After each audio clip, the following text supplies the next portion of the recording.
பொறாமை. ஒரு மனிதன் இறைவனை நோக்கி தவம் செய்து தனக்கு வேண்டிய வரம் என்று நான் கேட்டதெல்லாம் கொடுக்கக்கூடிய ஒரு பொருள் தர வேண்டும் என்று கேட்கிறான். இப்போ இறைவன் ஒரு சங்கு கொடுக்கிறார். அந்த சங்கை ஊதி எனக்கு இன்னது வேண்டும் என்று கேட்டால் உனக்கு 1 கிடைக்கும், அண்டை வீட்டுக்காரனுக்கு 2 மடங்கு கிடைக்கும் என்று சொல்லுகின்றார். இவனும் வீட்டுக்கு வந்து சங்கை ஊதி என்னுடைய இந்த குடிசை வீடு மாளிகையாக மாற வேண்டும் என்று கேட்கிறான். இவனுக்கு 1 மாளிகையும் அடுத்த வீட்டுக்காரனுக்கு 2 மாளிகையும் கிடைக்கிறது. அடுத்ததாக நானும் அரசன் போல யானை மீது சவாரி செய்ய வேண்டும் என்று கேட்கிறான். இவனுக்கு 1 யானையும் பக்கத்து வீட்டுக்காரனுக்கு 2 யானையும் கிடைக்கிறது. இப்படியே ஒவ்வொரு பொருளாக இவன் கேட்க கேட்க இவனுக்கு ஒன்றும் அருகில் இருப்பவனுக்கு 2 மடங்காகவும் கிடைக்கிறது.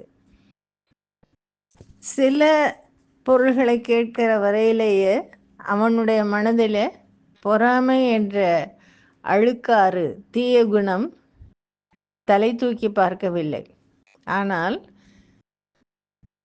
7-8 பொருள்கள் 2 மடங்கு 2 மடங்காக பக்கத்து வீட்டுக்காரனுக்கு போகிறதே என்ற உடனே இதை எப்படியாவது தடுத்து நிறுத்த வேண்டும் என்று யோசிக்கிறான். அப்போ சங்கை ஊதி எனக்கு 1 கண் பார்வை போக வேண்டும் என்று கேட்கிறான். பக்கத்து வீட்டுக்காரங்க 2 கண் பார்வையும் போகிறது. அவனுடைய மனைவி, மக்கள் எல்லோருக்கும் அதே போல 2 கண் பார்வையும் போய்விடுகின்றது.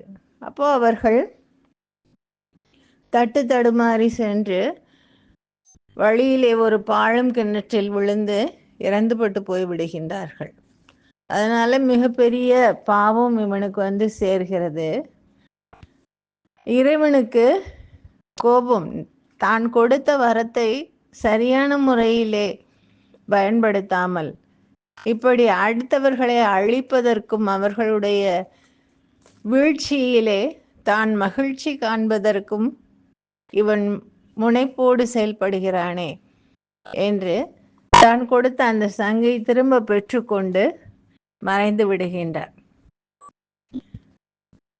அத்தோடு இவனுக்கு இருந்த பொருள்களும் இவனுக்கு உண்மையான மகிழ்ச்சியை தரவில்லை. எப்பொழுதும் ஒரு கவலையோடு சூழ்ந்து அமர்ந்திருக்கின்றார். அதனால தான் வள்ளுவர் சொல்லுகின்றார், அரணாக்கம் வேண்டாதான் என்பான், பிறனாக்கம் பேணாது அழுக்கறுப்பான். பிறருடைய ஆக்கத்தை, அவர்களுடைய முன்னேற்றத்தை, வளர்ச்சியை பார்த்து பேணி அவர்களும் நன்றாக இருக்க வேண்டும் என்று எண்ணாமல் இருக்கக்கூடியவன். அரணாக்கம் வேண்டாதான், அறவழியிலே வரக்கூடிய ஆக்கத்தை வேண்டாமல் பொறாமையின் உருவமாக அழுக்கறுப்பான், அழுக்காறு என்ற தீய குணத்தை உடையவனாக இருப்பான் என்று சொல்லுகின்றார்.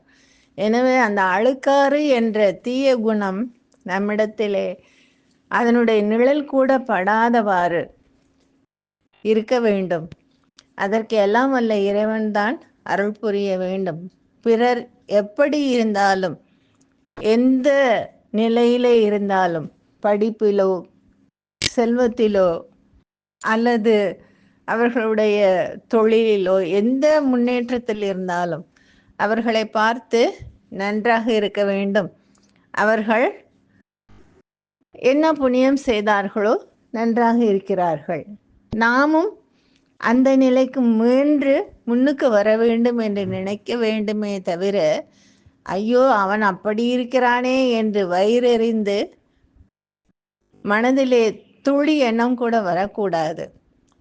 அதைத்தான் இந்த கதையின் மூலமாக நாம் தெரிந்து கொள்ளக்கூடிய நீதியாக சொல்லி இருக்கின்றார்கள்.